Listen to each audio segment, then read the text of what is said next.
would lose their health insurance in the middle of a global pandemic. But the oral arguments today sparked headlines like these. From the New York Times, key justices signal support for the Affordable Care Act. And in the Washington Post, Supreme Court appears ready to uphold Affordable Care Act over latest challenge from Trump GOP.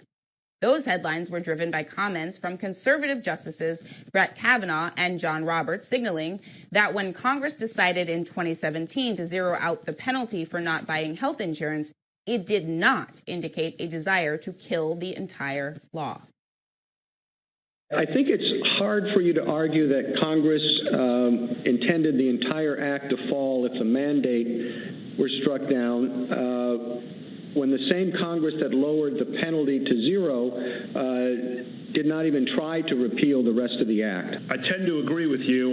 This is a very straightforward case for severability under our precedents, meaning that we would excise the mandate and leave the rest of the act in place.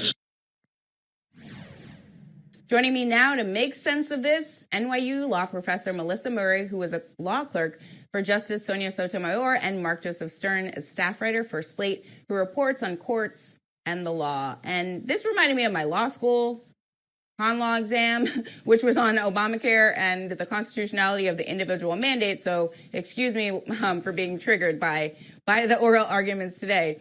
But Melissa, what did you make of those comments from Kavanaugh and Roberts? It seems to me like they appear to be signaling like they are going to vote to uphold the law.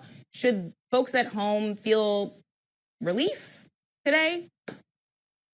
Well, I think there are two distinct questions at play here. One is the question of whether the individual mandate continues to be constitutional. There was a case, the one with which you were triggered, from 2012, where